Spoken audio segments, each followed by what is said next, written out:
기도하겠습니다. 말씀의 저자이신 주님, 대림절 셋째 주일 하나님이 허락할 말씀을 기대하고 사모합니다. 빛이 되는 말씀을 들을 때에 우리 심령 가운데 염려, 걱정, 두려움이 다 떠나가게 하시고 근세 있는 말씀으로 삶의 소망과 용기와 자신감이 솟구쳐지는 치유와 회복과 권능과 능력의 시간이 되게 하옵소서. 하나님의 말씀 속에 우리 미래와 또 희망이 보여지게 하시고 감격과 기쁨을 체험하는 영원히 미소 짓는 복된 시간 되게 하여 주옵소서. 주님, 우리 교회의 사명을 감당하는 교구장 기관장님, 또 33개의 세미준평부 서클장이 있습니다.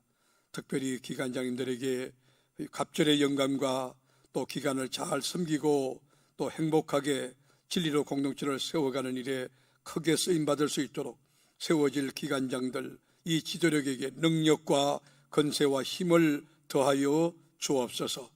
말씀을 수종들 주의 종에게도 성령의 기름을 물부터 부으시고 하나님이 허락한 말씀을 하나도 빠짐없이 가감없이 선포하고 권면하는 신은전달로 충실한 주의 종이 되게 하옵소서.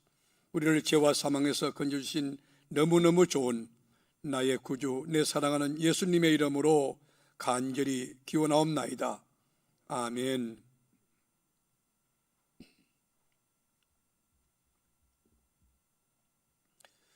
저와 같이 시골에서 태어나고 자란 분은 그 새벽 안개 또 아침 안개에 대한 경험도 있고 아름다운 추억이 있을 겁니다.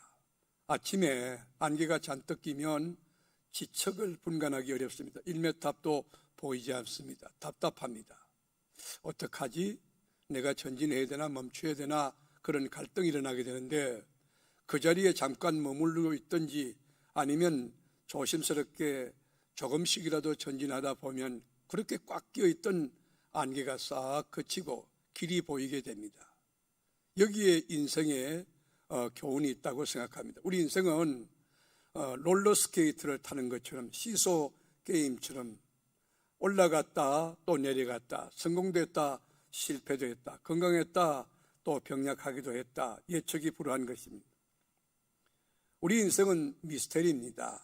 청와대에 있던 주인공이 하루아침에 교도소에 가기도 하고 대기업 총수가 부도를 맞고 하루아침에 알거지가 되기도 하는 것입니다. 젊고 건강했던 장래가 촉망되는 젊은 청년이 어느 날 종합검진을 받고 난 뒤에 불치의 병에 걸려있다는 사실을 깨달을 수도 있다는 것입니다. 이게 우리 인생입니다. 누가 우리 인생을 장담할 수 있겠습니까? 눈 깜빡할 사이에 메가톤급 환난과 시련과 역견이 닥쳐올 수 있는 것이 이게 인생입니다. 만이 하나 우리 인생이 미스테리고 예측에 불과한 그것이 이 팩트라고 하면, 사실이라고 한다면 이렇게 절체절명의 위기 상황을 당할 때 우리는 어떠한 태도를 취해야 되느냐 하는 문제가 있습니다. 우리에게 다가오는 시시각각으로 닥쳐오는 예측하지 못하는 수많은 사건이 올 때에 여러분, 그 사건, 태산 같은 문제가 문제입니까? 예측 불허한 상황 자체가 문제입니까? 여러분, 그게 문제가 아닙니다. 어떤 상황과 어떤 조건 처지에 당한다 할지라도 이 관점 어떻게 보느냐, 무엇을 보느냐, 그리고 어떤 태도를 취하느냐, 이게 굉장히 중요합니다. 똑같은 장미를 봐도 어떤 분은 이 가시만 보는 분이 가시만 부정적으로, 어떤 분은 화려한 꽃을 보며 향기로운 냄새를 상상으로 맡는 분이 있는 것입니다. 똑같은 시험을 치는데 똑같이 떨어져도 어떤 사람은 시험관을, 채점관을 욕하는 거예요. 이렇게 난이도가 높은 시험을 냈다고. 그런데 똑같은 시험에 떨어져도 어떤 사람은 겸손하게 다 내 잘못이라고, 내가 부족해서 그렇다고, 내가 나태했다고, 내가 공부하지 않아서 시험에 떨어져. 그러고는 겸손하게 여러분 학문의 깊이를 더하고, 그래서 역사에 등단하여 우리 주님 앞에 영광을 돌리고 쓰임받는 인물이 있는 것입니다. 그렇습니다. 어떤 상황을 우리가 만나든지 간에 무엇을 보느냐, 어떻게 보느냐, 관점과 태도가 참 중요합니다. 그래서 칼바르트라고 하는 학자는 믿음을 가진 자에게 제3의 눈을 가졌다라고 이야기했습니다. 어떤 상황을 우리가 처한다 할지라도 깜깜한 밤중에도 여러분 반짝반짝 빛나는 그 별빛이 구름 속에 숨어 있는 것을 보고 그 별빛을 발견할 때까지 기다리는 거예요. 여러분, 이렇게 제3의 눈을 가진 자는 어떤 상황 가운데도 돌파구가 보입니다. 엑시트, 비상구가 보일 수 있습니다. 여러분, 출구가 보입니다. 해법이 보입니다. 제3의 눈을 가진 자는 정말 행복한 자입니다. 그런데 오늘 본문을 보면 스포트라이트를 받고 있는 오늘 본문의 주인공 다윗, 이 다윗에게는 출구가 없었어요. 동서남북 사방에 여러분 이 엑시트라고 하는 비상구가 없어요. 해법이 없어요. 길이 없어요. 사울왕이 3,000명의 군사를 끌고 아주 조직적으로 체계적으로 포위망을 좁혀오는데 숨을 쉴 수 없었어요. 비상구가 없기 때문에, 탈출구가 없기 때문에 그는 강야로 도망쳤어요. 그렇지만 여러분, 강야에 숨을 곳이 없는 것을 인식했던 다윗은 여러분 굴로 숨습니다. 그 굴이 아둘람 굴이냐 엔게디 굴이냐, 그건 신학자들의 이견이 있지만 어떻든 여러분 그가 숨었던, 꽁꽁 숨었던, 머리카락 보일라 꽁꽁 숨었던 그 굴이 안전할까요? 완벽한 피난처가 됩니까? 그렇지 않습니다. 여전히 위험하며 여전히 불안하며 여전히 두려움이 있으며 그 문제는 그대로 있는 것입니다. 여러분, 다윗이 처한 역사 정황이 어땠는 줄 아십니까? 다윗이 처한 여러분 그의 삶의 자리가 어땠는지 우리 성경의 정언을 한번 보시죠. 4절로 가겠습니다. 다 함께 4절. 내 영혼이 사자들 가운데에서 살며, 어디서 산다고요? 맹수들, 사자들 가운데 살며 내가 불사르는 자들 중에 누웠으니 곧 사람의 아들들 중에라. 그들의 이는 창과 화살이요 그들의 혀는 날카로운 칼이로다. 여러분, 이 다윗은요 불사르는 자, 하염 속에 쌓여있는 용광로 속에 들어가 있고, 여러분 거기 보면 원수들의 이빨은 창과 화살이요 날카로운 칼이로다. 여러분, 이게 심리적으로, 육체적으로, 환경적으로, 영적으로 도저히 어떻게 할 수 없는, 옴짝달싹할 수 없는 그런 상황이에요. 그래서 보면 누웠다고 하는 단어가 나와요. 누웠다는 말이 뭘까요? 포기했다는 거예요. 아예 모든 것을 다 접었다는 거예요. 절망 가운데 누웠다는 거예요. 이런 상황 가운데 참 재밌는 이야기지만 다윗의 인생에서 이런 에피소드도 있어요. 이런 경험도 있어요. 이 항무지, 엔게디 항무지, 강활한 항무지에 갔는데 그 뭐 풀 한 포기 없이 그 광야 들판에 숨을 데 없으니까 이 다윗은 군인이거든요. 전술이 있거든요. 머리가 있거든요. 그러니까 굴 속에 들어갔어요. 그 굴 속이 아둘람 굴인지 엔게디 굴인지 알 수 없는데 어떻든 간 엔게디 항무지에서 굴 속에 딱 들어갔는데 여러분 숨이 헐떡거리고 이제 안정을 되찾을만 할 때에 사울왕이 군사를 끌고 추격해 온 것입니다. 생각해 보세요. 그 심정이 어떻겠어요? 그 현장에 여러분 한번 가보세요. 그 그림을 한번 상상해 보세요. 3,000명의 군사가 자 전열을 가지고 가다 와서 지금 A소대 앞으로, 이중대 전부 좌우로, 여러분 이런 군인들의 그 지휘관들의 소리가 들리는 그 가운데 굴 속에 지금 조마조마하게 있는 거예요. 근데 여러분 그 굴 속에 누가 오느냐? 사울왕이 이게 설사를 만나는지 복통을 만나는지 알 수 없는데 용변을 보려고 들어온 거예요. 다윗이 지금 굴 속에 숨어 있는데 여러분 사울왕이 용변 보러 들어왔어요. 용변으로 들어와서 생각해 보세요. 왕이 입는 옷 곤룡포를 벗고 여러분 거기서 옷을 내리고는 이 용변을 보는데 이게 뭔지 알 수 없어요. 용변을 보는데 이게 변비가 걸리면 힘을 써야 되잖아요. 이 변을 볼 때 변비 걸렸던 이게 힘을 쓰고 애를 쓰는 사울왕의 모를 한번 생각해 보세요. 너무 이게 몰골이고 우습잖아요. 그래서 만에 하나 여러분 다윗과 함께 했던 일행들이 한 사람도 웃었다면 일순간에 다 망하는 거예요.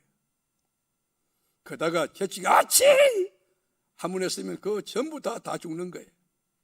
숨이라도 큰 소리 했다고 하면 사울 왕에게 발각돼서 전부 다 죽는 상황이에요. 저는 이 본문을 가만히 묵상을 했어요. 아무리 성경이 진실하고 정직하고 정확한 말이라고 하지만 뭐 시시콜콜한 사울 왕이 화장실 가서 변 보는 것까지 이런 것까지 성경에서 다 이야기해야 되나? 다윗 왕이 숨어있는 그 굴 속에 사울 왕이 들어가서 원수는 외나무다리에서 만난다고 그 굴 속에서 이렇게 만나는 아슬아슬한 현장을 꼭 리포트를 해야 되나? 그런 제안의 질문이 있었어요. 그러나 제가 이 말씀을 깊이 묵상하는 가운데 내린 결론은 이 땅 위에 그 어느 곳에도 안전한 피난처가 없다는 것을 오고 가는 수많은 세대에게 깨우쳐 주시려고 이 말씀을 기술했다고 생각했습니다. 굴 속에 있어도 안전하지 않아요. 광야에 있어도 안전할 수 없습니다. 산 속에 있어도, 그리고 근력에 숨어도 안전할 수 없습니다. 이 땅에 안전한 곳이 없다는 것을 성경 우리에게 깨우쳐 주고 있는 거예요. 지금 코로나19로 여러분 정부가 정책을 발표하고 질병관리본부도 그렇고 대통령도 그렇고 국무총리나 장관들 한다고 하지만 여러분 하는 게 뭘까요? 사회적 거리두기, 마스크 쓰기, 9시에 불 끄기. 방법이 뭐 있을까요? 여러분 세계적인 대통령 이 트럼프도 코로나에 걸리는 이 시대에 대통령이라고 여러분 예외있습니까? 우리가 인간이 할 수 있는 게 어디 안전합니까? 백신을 개발했다고요? 그 다음에 지나면 사스, 메르스 지나고 코로나 왔듯이 팬데믹이 다시 올 거예요. 더 엄청난 변종으로 다가올 거예요. 그건 성경이 이미 예언하고 있는 것이에요. 그런데 이 세상에는 짝퉁 피난처, 가짜 피난처가 판을 치고 있어요. 장밋빛 희망을 주면서 흔들고 있어요. 여러분 낚시꾼들이 그 가짜 미끼를 가지고 물고기를 유인하고 물고기를 잡아내듯이 공중에서 잡은 사탄과 마귀들이, 그리고 세상의 문화들이, 세상의 여러분 다양한 도구와 방법들이 뭐냐, 여기에 길이 있다는 거예요. 여기 피난처가 있다고 여러분 유혹하는 것이에요. 권력자의 힘 굉장히 매력 있죠. 그리고 설득력 있지 않습니까? 유혹적이지 않습니까? 그래서 사람들이 술과 마약에 빠지는 거예요. 거기 빠지면 일순간 잊어버리니까. 그런데 여러분 그 술과 마약에 빠진다 한들 문제는 그대로 있는 거 아닙니까? 그 문제 해결되는 거 아니잖아요. 세상의 쾌락에 빠지는 사람, 거기가 안전한 피난처로 생각하고 부모의 재산, 그리고 화려한 스펙, 그리고 여러분 선후배의 인맥, 이것이 피난처인 줄 알고 그거를 찾아다니는, 도우림이 없는 방백들을 찾아서 부지런히 사는 것이. 여러분께 묻습니다. 이것이 궁극적인 피난처가 됩니까? 이것이 안전한 도피처가 될 수 있습니까? 여러분 오늘 본문의 주인공 다윗은 산전수전 육박전을 다 겪고 영적으로 여러분 안테나를 뽑고 있는 기도하는 다윗, 그리고 수많은 하나님의 역사를 체험했던 이 다윗도 일순간 짝퉁 피난처의 유혹을 받고 여러분 넘어지고 쓰러진 실수한 흔적이 있어요. 분별력을 잃어버렸어요. 너무 쫓기다 보니까 피폐해졌어요. 그래서 영성이 드라이해졌고 분별력을 잃어버렸어요. 그래가지고 시편 56편을 읽어보면 이 다윗이 가서는 안 될 곳으로 도망을 치. 어디입니까? 원수의 나라 블레셋, 여러분 가드 땅으로 망명을 해요. 여러분 블레셋이 어떤 곳입니까? 잘 아시는 대로 여러분 골리앗의 그 나라입니다. 골리앗을 쳐 죽였던 다윗이 그 나라에 망명 신청했을 때 여러분 아무도 모를 줄 알았는데 그것도 다 정보망이 있는 거예요. 그래서 안기부가 있어요. 경찰 기능이 있어요. 조사해 보니 이 사람이 골리앗을 죽인 다윗이라는 사실을 발견했어요. 그래서 가드왕 아기스에게 보고가 돼요. 여러분 가드왕이 보고를 받고 난 뒤에 얼마나 여러분 행복했을까요? 얼마나 기뻤을까요? 이게 도안에 던지자이에요. 지발로 끌어서 이기 왔다 원수가.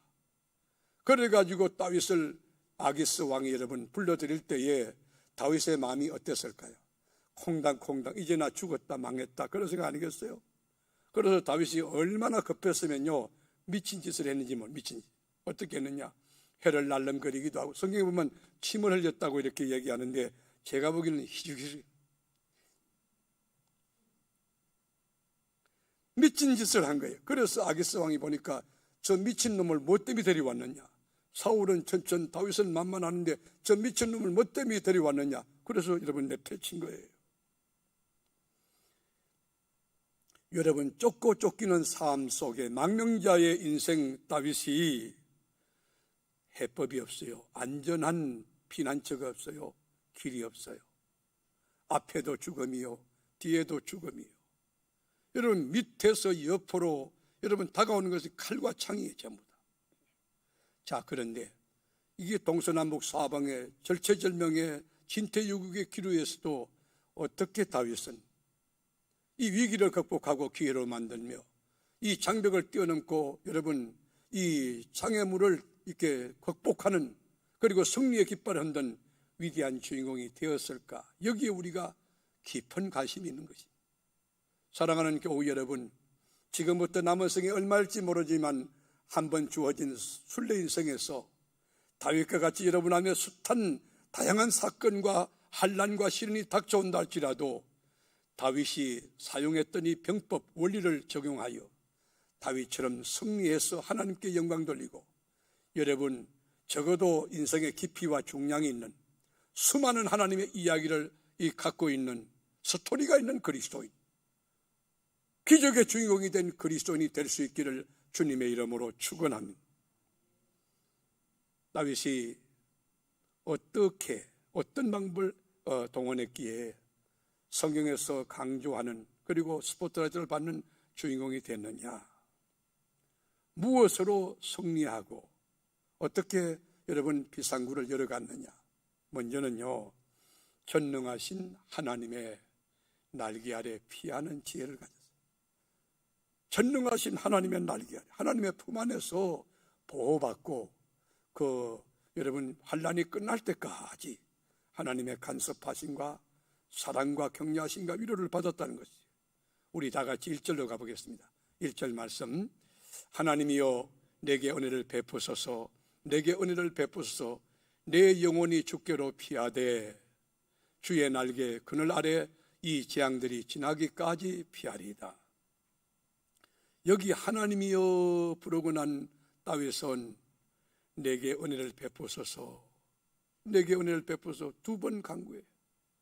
은혜를 베푸소서, 은혜를 베푸소서. 그러면서 내 영혼이 주께로 피한다는 거예요. 주의 날개 아래로 피한다는 거예요. 여러분 다윗이 시시각각으로 죽음이 닥쳐올 때, 예기치 못한 환난과 역경이 닥쳐올 때 그는 주께 피했어요. 주의 날개 아래 피했다. 우리가 91편 4절도 보겠습니다. 91편 4절, 그가 너를 그의 기초로 덮으시리니 내가 그의 날개 아래에 피하리로다. 그의 진실함은 방패와 손방패가 되시나니. 다윗은 여러분 이렇게도 저렇게도 경험한 어느 곳도 안전한 피난처가 없다는 사실을 알고, 주님 내가 주께 피하나이다, 주의 날개 그늘 아래 피하겠나이다. 주님 안으로, 주의 날개 안으로 쑥 들어가. 이 산부예배 참여한 여러분 이 시간 주님 품 안으로 들어갈 수 있기를 바랍니다. 주의 날개 속으로 들어갈 수 있기를 바랍니다. 이 세상의 안전한 피난처, 가장 완벽한 도피처가 어디입니까? 청와대입니까? 여러분 국방부 지하 벙커입니까? 그렇지 않아요. 주님의 날개 아래 전능하신 하나님의 품 안에 들어갈 때 보호받았습니다. 안전합니다. 평안합니다. 행복을 경험할 수 있습니다. 제가 어린 시절에 시골에는 쪽제비가 참 많았던 것 같습니다. 잘 아시는 대로 쪽제비는 토끼도 사냥하지만은 닭들을 다 잡아먹습니다. 그런데 어느 날 밤늦은 시간인데 닭장에서 야단이 났어요. 소란스럽게 막 닭들이 날 살려주세요. 왜 주무시고 있습니까? 뭐 꼬꼬닥 꼬꼬 야단. 무슨 일이 있을까? 제가 어린 시절에 랜턴을 가지고 닭장을 찾아갔습니다. 그랬더니만요, 세상에 그 닭들이 몇 마리가 죽어 있는데 이 쪽제비도 확 하고 그만 도망을 친 거예요. 죽여놓고 도망친 거예요.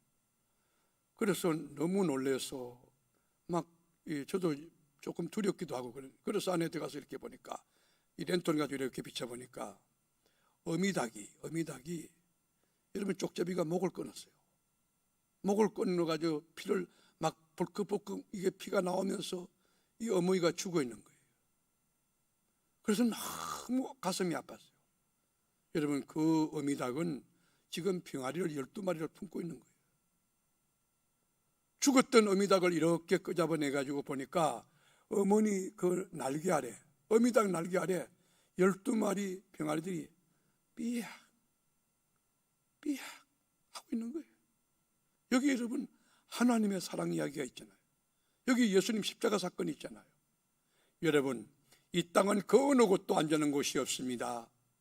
여러분, 가장 안전한 하나님 품 안에, 하나님의 날개 안에 피하는 여러분 될 수 있기를 주의 이름으로 축복한.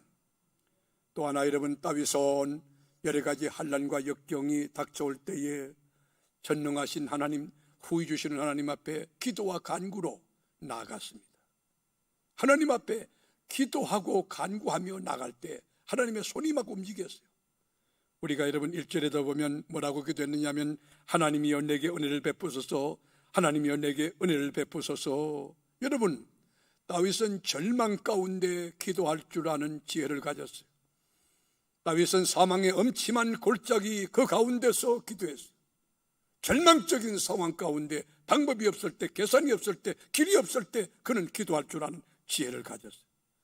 여러분, 어떻게 기도합니까? 다윗의 신앙 고백이 아주 분명해요. 2절에 보면 다윗의 신앙 고백을 들을 수 있는데 같이 볼까요? 내가 지존하신 하나님께 부르짖으며. 여러분, 지존하신 하나님이 뭐예요?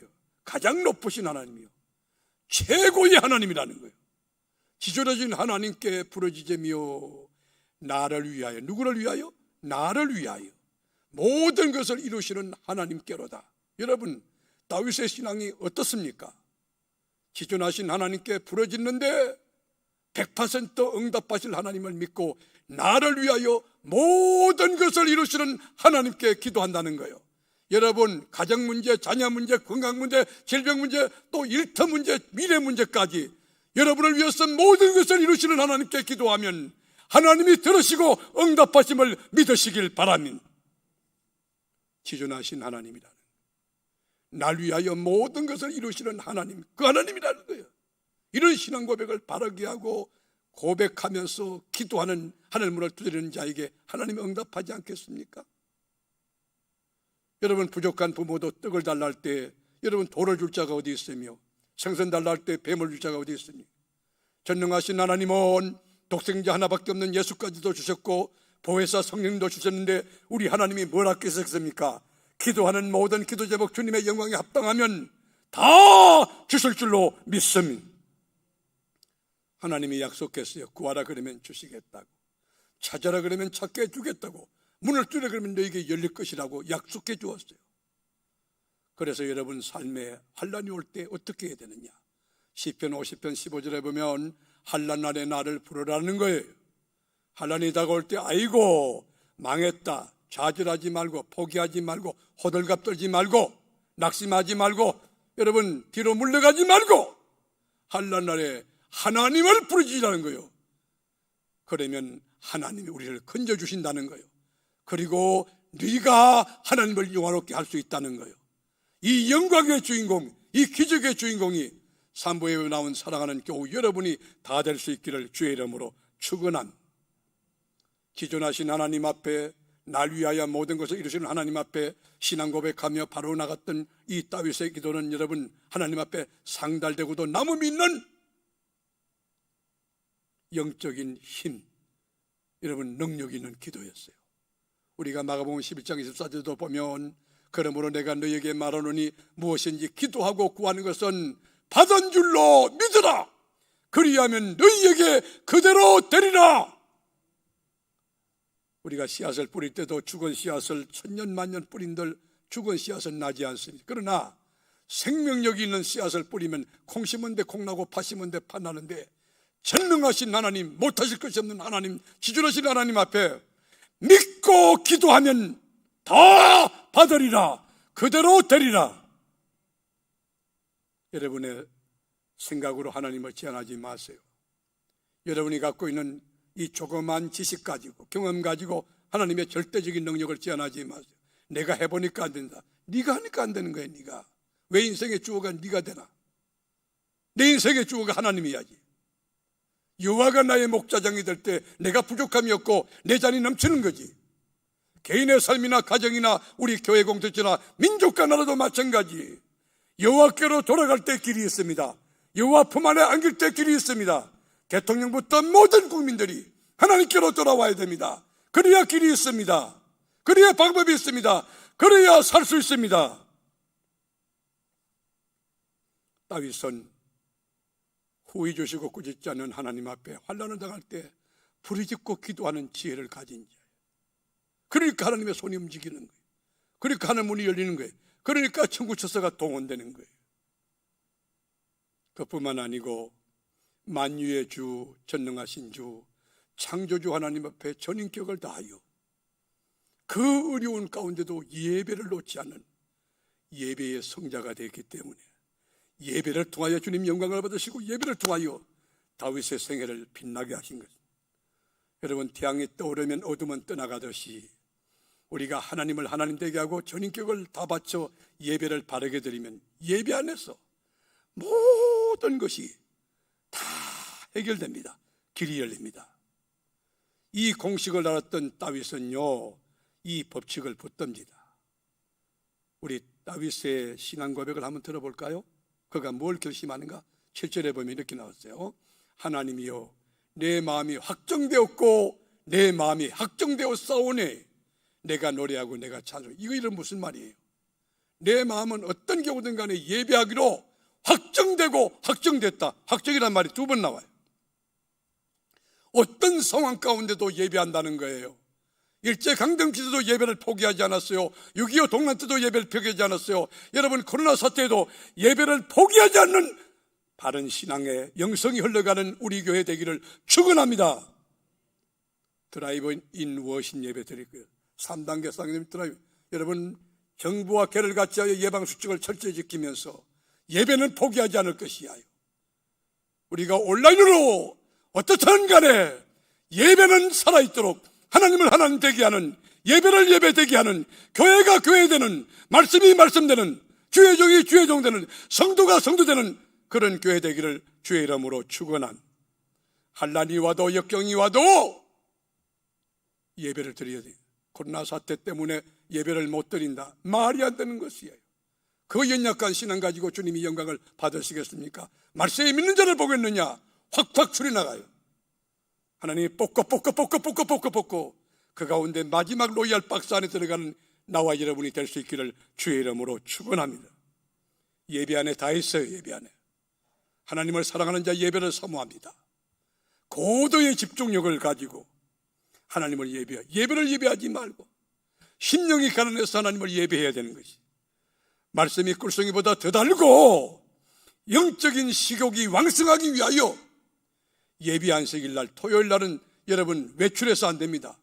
간단하게 하는 거에는 몸도 관리하고 마음도 관리하고 물질도 관리하고 여러분 모든 것 다 준비해가지고 세상의 컨디션 가지고 찬송도 전인격 다 바쳐 뜨겁게 찬송하고 기도도 성령의 끌림을 통하여 간절히 기도하고, 여러분 그리하여 성소 예배가 아닌 지성소 예배자로 하나님 앞에 영광 돌리고 은혜와 축복받는 역사가 일어날 수 있기를 축원하는 것입니다. 여러분, 그렇게 예배하는 자에게 하나님이 안 도와주실까요? 그런 예배자를 주님이 찾지 않으실까요? 이 다윗의 결단을 다시 볼까요? 다윗의 신앙 고백을 다시 8절 한번 보겠습니다. 내 영광아 깰지어다, 비파야 수금아 깰지어다, 내가 새벽을 깨우리로다. 여기 보면요, 다윗은 분명한 영적인 자아인식이 있어요. 내 영광아 깰지어다. 이 말은 뭐냐면 지금 내가 망명자로 살지만은 나는 영광스러운 하나님의 아들이라는 거예요. 나는 왕같은 죄수장이고 하나님의 형상대로 지음받은 하나님의 걸작품이라는 거예요. 사랑하는 교우 여러분, 여러분이 아무리 가난해도, 여러분 아무리 못 배웠다고, 아무리 못났다 할지라도 여러분 하나님의 자녀에 대한 이 아이덴티티, 정체성을 가지고 자부심을 가지고 여러분 영광에서 깨어나서 주님 앞에 감사할 수 있는 여러분 되기를 축원하는 거예요. 어린 시절에 제가 불렀던 복음성가인가요? 내가 비록 어릴지라도 나는 왕자다. 여러분 내가 봄에 병이 들었다 할지라도, 내가 배움이 여러분 짧다, 내가 아무 백그라운드가 없다 할지라도 나는 하나님의 자녀라는 것, 나는 왕같은 죄수장이라고 하는 이 영광을 깰지어다, 그 말이에요. 세계롭게 사랑하는 교우 여러분, 여러분 어느 곳에 있든지 하나님 자녀로 왕같이 살아갈 수 있기를 축원한, 세상에서 종이 되지 마세요. 왕같은 제사장이 왕의 권세를 가지고 하나님 자녀의 권세 엑수시아를 가지고 악한 마귀 죄 아무리 강할지라도 나사렛 예수의 이름으로 기도하고 간구하고 지존하신 하나님을 믿는 믿음 가운데 담대하고, 그리고 예배 드릴 때에 하나님이 그 예배를 받으시고 여러분의 생애를 복되게 하는데 놀라운 일이, 예배만 드리고 나면 이 갖고 있는 결박이 끊어지는 거예요. 어둠이 다 거쳐나가는 거예요. 문제가 해결되는 것이에요. 여러분 다윗은 예배할 때 뭘로 한다는 거예요? 노래하고 찬송한다는 뭘로 해요? 비파와 수고마 깰지어다. 이 말이 뭘까요? 다윗이 갖고 있는 재능, 탤런트가 이거 악기하는 거예요. 악기. 수금을 치고 여러분 비파를 이거 치면서 하나님을 찬송한다, 그 말이에요. 여러분의 재능이 뭐예요? 여러분 뭘 잘합니까? 그거 가지고, 하나님 없는 것 가지고 하는 게 아니에요. 있는 것 가지고 최선을 다하여 우리 하나님의 기쁨, 우리 하나님의 영광, 우리 하나님의 멸류관이 되는 은혜가 있기를 축복합니다. 그래서 이 본문을요, 다윗의 믹담이라고, 그 성경에 나온 믹담이란 말이 뭐냐면 황금시라, 그 말이에요. 검은 시라 이 말이에요. 그러니까 이 시가 보통 시가 아니고 황금 같은 환난과 역경 가운데도 내 영광을 깨우고 비파와 수금으로 주님을 찬송한다. 그리고 환난 가운데도 찬송하는 그 신앙, 그 환난 어려움 가운데도 예배하는 그 신앙. 예를 들어서 이런 거예요. 여러분 회사에서 직장에서 주일날 오라고 그러고 가르잖아요. 세미나 아니요, 나 그리스도인입니다. 내가 교회 집사거든요. 그래서 내가 토요일 밤 늦게까지 야간하고, 그리고 주일날 교회 가면 안 될까요? 여러분 직장에서 사전에 평상시 신뢰를 받았던 사람이라면 그건 100번 나는 이해하고 협력하리라고 생각해요. 그 정도 신뢰를 받아야 되지. 그 회사에서 오라고 한다고 찰랑찰랑 쫓아가고 주일범하고, 그러니까 예배도 수요일 범하고 또 금요일 범하고 새벽기도 목장 예배, 가정 예배 안 드리고, 그리고 이렇게 덜렁덜렁 왔다 갔다 무늬만 크리스찬이고 이 종교인이고 안에 영성도 없고 말씀도 없고 또 신앙도 없고 기도도 없고 순종도 없고 정순도 없고, 이게 안고 없는 찐빵이에요.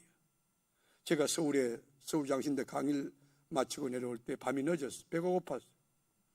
내가 서울역전에서 빵을 샀는데 이거 빵이 왕빵이라고 하는 건 잘 모르겠습니다.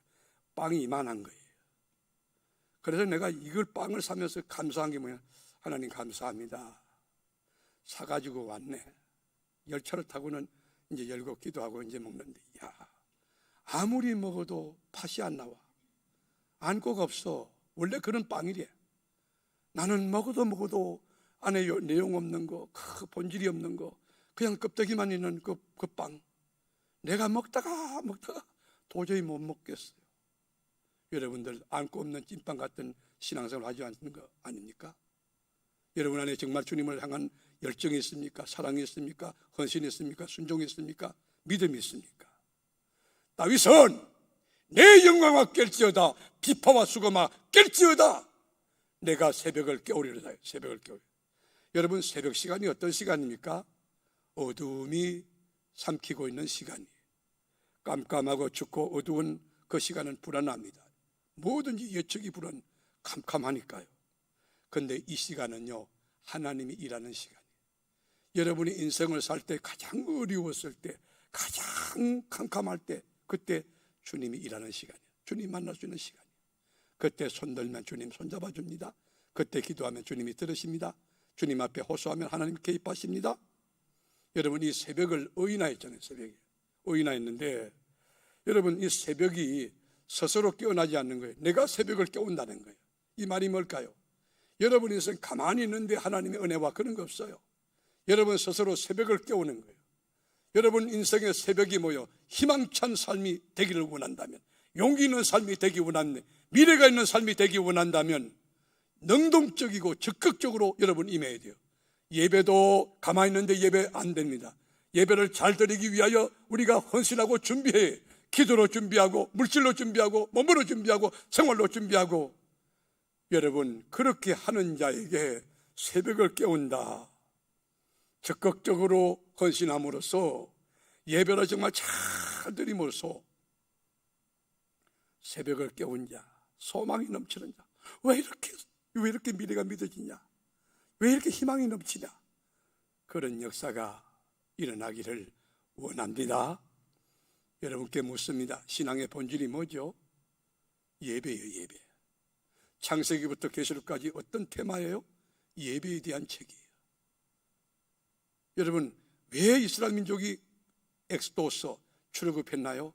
광야에서 나를 하나님 예배하라고. 왜 여러분 예수 믿게 했나요? 하나님 예배하라고. 왜 교회 세웠나요? 하나님 예배하라고. 왜 목사 세웠나요? 예배 잘 드리라고. 여러분, 기독교 신앙의 본질은 예배입니다. 왜 인생이 실패합니까? 왜 신앙이 실패합니까? 예배 실패하면 다 실패하다는 거예요. 예배 실패하면 신앙 실패하고, 예배 실패하면 인생 실패하고. 여러분, 예배 안에 종합 바이타민 다 있고, 예배 안에 종합적인 하나님의 축복에 여러분 그 패키지가 다 있어요. 예배가 무너지면 다 무너지는 거예요. 예배를 회복하고 무너진 재단을 수축하고 하나님께로 나아가는 세계로 교회 되기를 축원합니다. 예배에 무너진 사람요 볼 거 없습니다. 뭐 성경 100번 읽는다고요? No.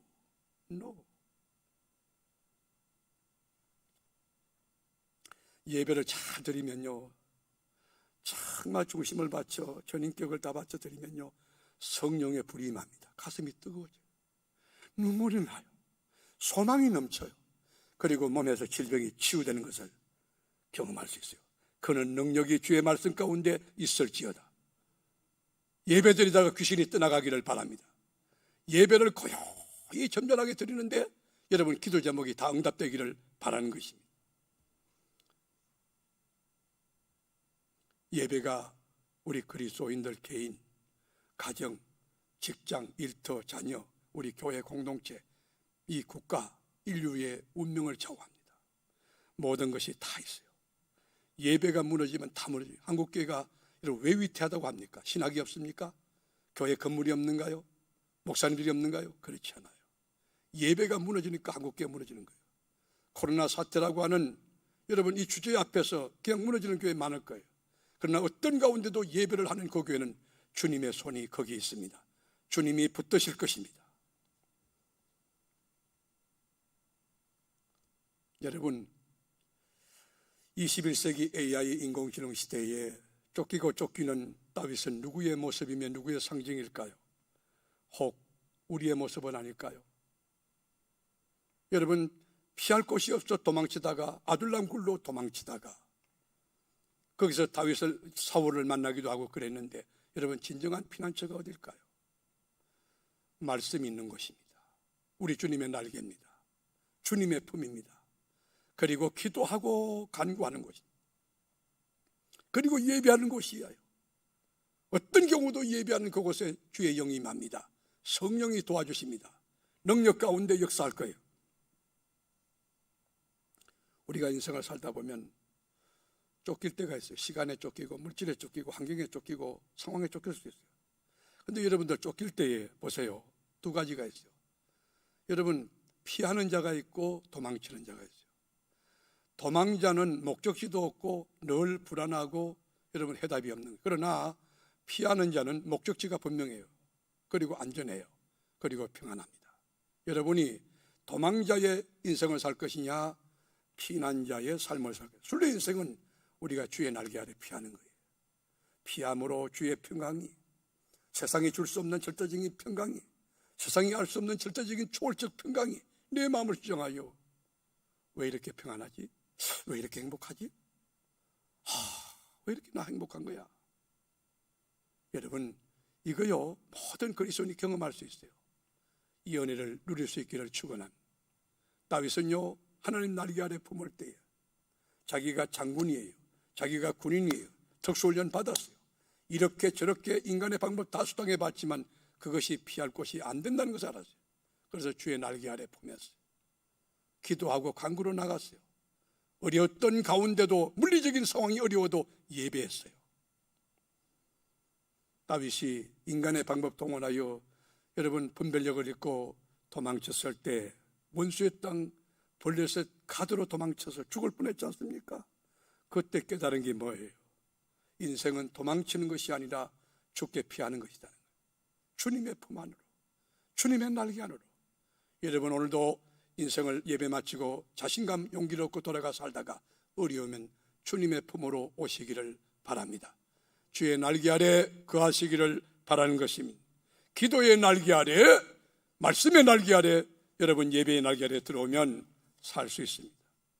자, 주의 날개 아래 거했던 다윗, 기도와 간구하며 나아갔던 다윗, 그리고 예배로 어떤 상황도 예배했던 다윗, 그의 삶에 어떤 결과가 주어졌나, 하나님은 어떤 보상을 하시는가, 우리 유쾌한 마음으로 그 현장으로 가서 읽어보겠습니다. 9절부터 11절까지 다 함께 읽습니다.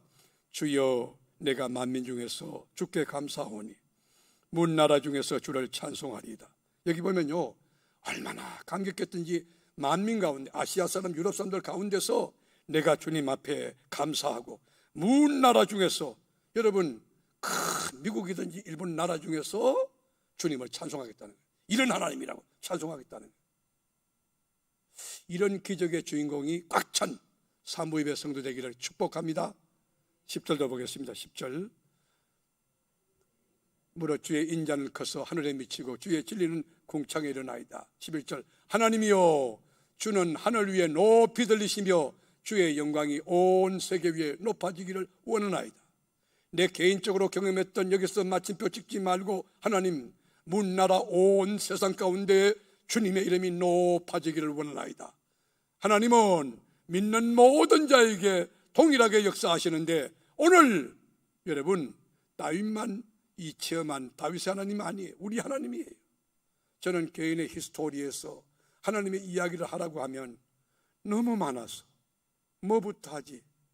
제가 부족해서 글로 기술에 이걸 남겼으면 좋겠는데 그러지 못해서 주님께 죄송하고, 하나님이 하신 일이 어마어마하게 큰데 논리적으로 설명하지 못한 나의 부족함이, 한계를 여러분 통탄합니다.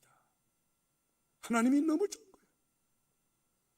살아오면서 우리 교회를 섬기면서 얼마나 많은 여러분 굴곡이 있고 위기가 있고 환난이 있고, 그런데 우리 주님 앞에 피할 때 우리를 위하여 모든 것을 이루게 하시는 하나님이 다 교통정리하시고 여기까지 오게 하셨습니다. 하나님께 감사합시다. 하나님께 영광의 박수 한번 돌리겠어요.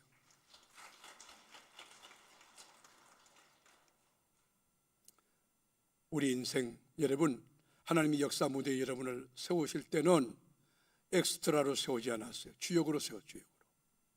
그리고 인생에는 가정법이라는 게 없어요. 인생이라는 것은 연습이라는 게 없어요. 생방송이 생방송. 우리 인생에 대역이 가능합니까? 우리 인생을 연기할 수 있습니까? 여러분의 죽음을 대신 죽어줄 사람 있습니까? 여러분이 아플 때 대신 아파줄 사람 있습니까? 군대는 대신 갈 수 있을지 모르지만 우리 인생은 그렇게 사는 것이 아니에요. 한 번 주어진 단의 인생을 다윗과 같이 여러분 안타를 치는 거예요. 홈런을 날리는 거예요. 어떻게 해야 역전승의 기수가 될 수 있나? 오늘 하나님이 주신 말씀이, 사랑하는 교우 여러분, 이 말씀을 여러분 삶에 적용함으로 제2의 다윗, 제3의 다윗, 우리 교회 안에서 계속 배출되는, 주의 날개 아래 숨는 자들이 가득하 밤마다 교회하러 기도하러 나오는 자들이 가득 차고, 간구하고 기도하고, 예배, 수요 예배나 여러분 금요 예배나 목장 예배나 예배가 살아있는, 가정 예배가 살아있는 지금부터 남은 생에 되기를 주님의 이름으로 건면하고 당부하고 그렇게 되기를 주의 이름으로 축복합니다. 기도하겠습니다.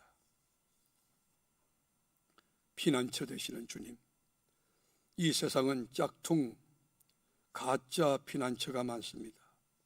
여기가 피난처라고, 물질의 피난처가 여기, 권력의 피난처입니다. 주님, 쏘가서 살지 않게 하시고 오직 한 분 주님밖에 나의 피난처 없사오니, 주님밖에 나의 도피처가 없사오니 주의 날개 아래 피하나이다.